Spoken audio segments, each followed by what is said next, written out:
Jour 1825 après ma greffe de moelle osseuse. Ça va faire 5 ans après ma greffe de moelle osseuse.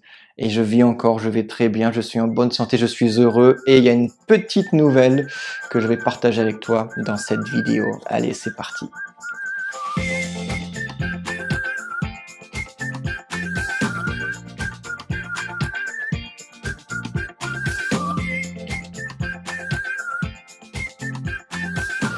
Jour 1825 après ma greffe de moelle osseuse. C'est vraiment, c'est des émotions que j'ai que j'arrive même pas à exprimer parce que ça fait 5 ans. Maintenant, au jour même presque, ça fait 5 ans que j'étais en isolation et que j'ai reçu ce greffion, cette greffe de moelle osseuse qui m'a sauvé ma vie. Une personne qui a donné sa moelle osseuse. Cette moelle osseuse m'est rentrée ici dans mes veines et m'a donné une nouvelle vie. Et aujourd'hui, je vis ma vie que j'ai toujours rêvé de vivre. Je viens que à mes attentes. Je vis ma vie et pas la vie des autres. Et ça, c'est vraiment un truc splendide. Avant que je partage avec toi la petite nouvelle, qui est vraiment splendide, je vais d'abord partager avec toi qu'est-ce qu'il y a comme nouvelle. En tout cas, les nouvelles qu'il y a, c'est que je prends encore des médicaments. Je prends encore des médicaments, c'est-à-dire que je prends encore de la cyclosporine, qui est immunosuppresseur. Pas beaucoup, 50 mg le matin, 50 mg le soir, et c'est tout, ça depuis 5 ans même, et ça commence à de moins en moins. J'ai commencé aussi à prendre des médicaments qui s'appellent Exiade, je sais pas comment on dit en français, je sais pas si c'est pareil, Exjade. En tout cas, c'est des médicaments qui doivent diminuer le taux de fer dans mon corps, parce que mon taux de fer est à 2700 début de l'année, et le taux normal maxi chez quelqu'un de normal, c'est 300. Et pourquoi j'ai 2700? Parce que pendant 2 ans dans ma vie, avant que j'ai eu cette greffe de moelle osseuse, et ben pendant 2 ans, toutes les 2 semaines, j'ai reçu une transfusion de sang qui me redonnait la vie, pour ainsi dire. Sinon, je serais plus là.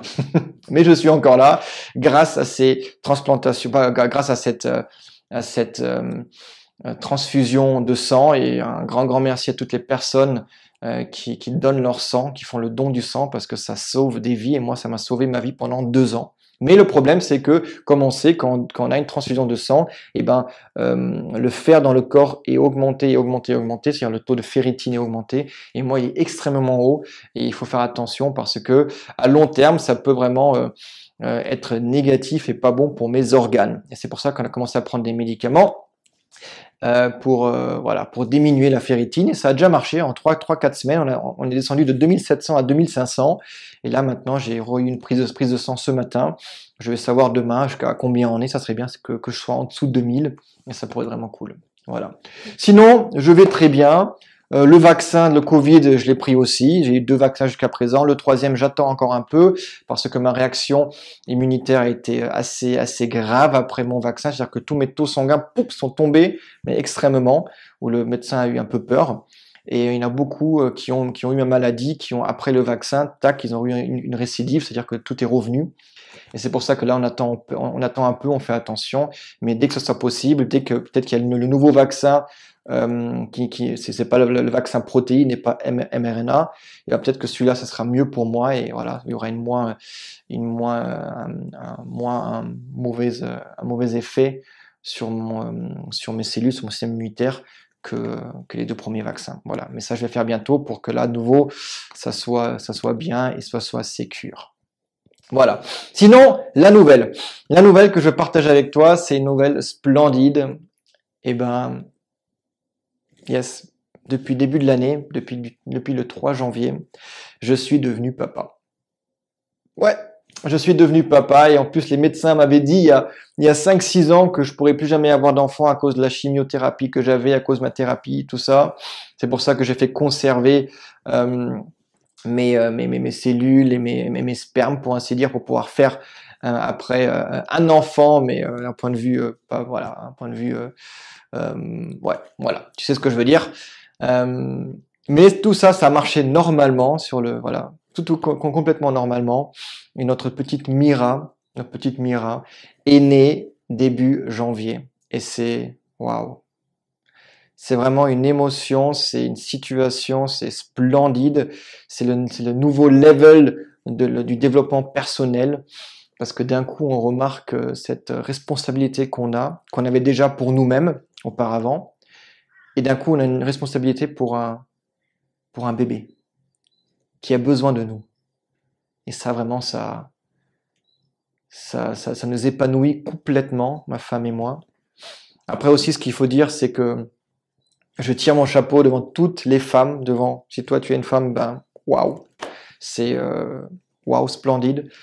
Toutes les femmes qui vivent cet accouchement, ces douleurs, ce processus, les jours après, les semaines d'après, ce cocktail d'hormones, c'est un truc waouh. Franchement, j'ai de l'admiration pour vous, les femmes, et je tire mon chapeau. C'est vraiment, j'ai un grand, profond respect pour ce que vous survivez, ce que vous réussissez. C'est vraiment waouh.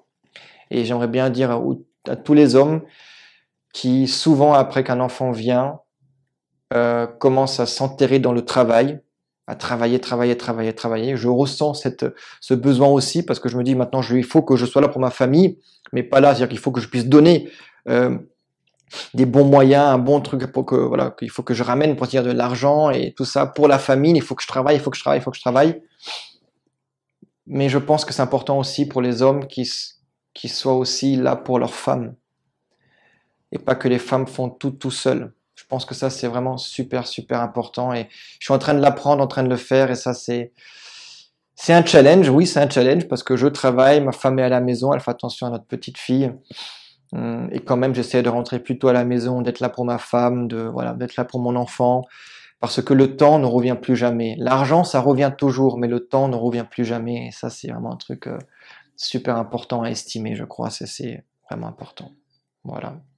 Voilà, ça c'est un peu les news, c'est-à-dire que je suis devenu papa, tu le vois. Je vois que ça fait plein de choses avec moi, ça change plein de choses dans ma manière de voir la vie. Je peux dire beaucoup plus facilement oui et non.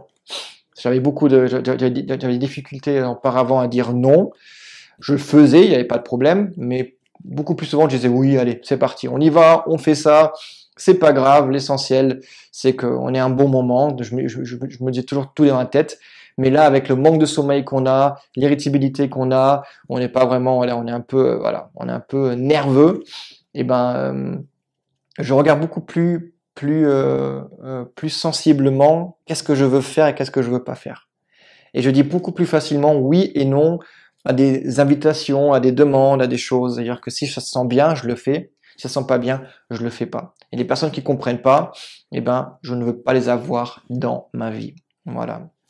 Ça, c'est un peu ce que j'apprends là en ce moment, c'est vraiment top. Et comme ces dernières années, maintenant beaucoup plus en Allemagne, j'aide beaucoup de personnes à recréer leur vie après une crise, après une maladie. Et j'ai appris plein de choses à plein de personnes, qu'est-ce qu'on peut avoir comme technique et stratégie. Et là, je suis vachement content d'avoir toutes ces stratégies, toutes ces techniques qui m'aident à rester positif, qui m'aident à recréer ma vie, à remettre tout ça en balance avec notre nouvelle petite fille, sans s'oublier soi-même, parce que je pense que c'est ça un gros problème que les parents ont, que ce soit homme ou femme, papa ou maman. Souvent, on s'oublie. Dans notre processus, dans notre rôle de parent, on s'oublie soi-même. Je pense que jusqu'à un niveau, c'est normal de s'oublier, d'être là pour notre enfant, c'est complètement normal. Mais il faut régulièrement, quand même, se trouver du temps pour soi-même, seul, en couple, et faire confiance à d'autres personnes, à donner leur enfant aux parents, aux grands-parents, à des amis pour pouvoir prendre du temps pour soi-même, faire du sport et tout et compagnie. Parce que si tu t'imagines que pendant 10 ans, tu es que là pour ton enfant, tu t'oublies complètement, et ben après 10 ans, tu auras oublié comment ça marche de penser à soi-même. Et dès que ton enfant aura 18 ans ou 20 ans, il va partir, ben tu auras une très grosse déprime, un burn-out ou je sais pas quoi, tu seras complètement KO. Et c'est pour ça c'est important de commencer tout de suite maintenant. Et là, on essaie déjà avec ma femme de trouver du temps pour nous-mêmes. Il y a 2 semaines, on a eu notre journée où ça faisait 9 ans qu'on est ensemble. Et là, on s'est trouvé le temps, un soir, on est allé manger ensemble que tous les deux. Pour la première fois, on a donné notre petite fille à mes beaux-parents, aux parents de ma femme. Et on s'est trouvé pendant 3-4 heures du temps pour nous. C'était super important, ça fait trop du bien. Et ça, c'est important, c'est un truc que je suis en train d'apprendre, que je trouve qu'il ne faut pas oublier, de ne pas s'oublier soi-même. Voilà. Parce que c'est que comme ça qu'on peut être un bel exemple aussi pour nos enfants. Si on montre à nos enfants qu'on peut aussi dire non et qu'on pense aussi à nous-mêmes, et ben nos enfants aussi vont apprendre à penser à eux-mêmes. Et on leur donne vraiment des belles choses. Et c'est pour ça que, voilà, ça c'est un truc pour moi super important. Comment c'est pour toi? Qu'est-ce que pour toi est important? Est-ce que tu es parent? Oui, non, papa, maman? Et écris-moi dans les commentaires. Quel est le challenge pour toi? Qu'est-ce que tu as appris? Qu'est-ce que ça a fait dans ton développement personnel de devenir papa ou maman? Voilà, écris-moi avec grand plaisir dans les commentaires. Et sinon, on est arrivé à la fin. Sinon, ouais, ça maintenant, mais c'est malheureusement pas pour la France, pour ma communauté allemande. J'ai un newsletter qui est tout nouveau depuis le début de l'année, mais malheureusement pas en français. Voilà, si tu es intéressé à avoir un newsletter, écris-moi dans les commentaires. En règle générale, il y en a peu d'entre vous qui m'écrivent dans les commentaires qui veulent un newsletter ou qui veulent des webinaires et compagnie. Et comme il y a peu de retours, et ben je suis pas trop actif en France, mais quand même, je veux donner des informations pour mes amis, pour ma famille, pour vous, l'entourage qui me connaissez, qui me suivent peut-être depuis 5 ans, qui ont aussi une maladie aplasie médullaire ou une leucémie et qui ont ici une greffe de moelle osseuse devant eux ou alors derrière eux. Et comme ça, vous pouvez un peu me suivre et je vais continuer à faire des vidéos en français dans le futur. Comme ça, même dans 10 ans, 20 ans, avec peut-être une barbe blanche, je serai là, je ferai des vidéos pour partager avec vous comment est ma vie, ma nouvelle vie, ma deuxième vie que je vis. On m'a offert une deuxième vie, ça c'est splendide. Et j'espère que toi aussi tu vis ta vie comme il le faut et que tu attends pas que tu tombes malade ou que tu aies une grosse crise pour commencer à vivre ta deuxième vie. Ok? Attends pas que ce soit trop tard, commence maintenant. Voilà, je te dis un grand merci d'avoir participé jusqu'à ici. Si tu as aimé cette vidéo, mets-moi un petit like, des petits commentaires là, ou partage cette vidéo à quelqu'un qui veut aussi la voir. Et sinon, je te souhaite tout le bonheur du monde, reste en bonne santé, fais attention à toi, et essaie de sortir de la zone de confort, essaie de changer les trucs dans ta vie pour vraiment vivre ta vie. Voilà, ça c'est un peu mon message pour toi. Allez, à très bientôt, c'était ton Marc Chapoutier, alias Marc, comme on dit. À bientôt, ciao ciao.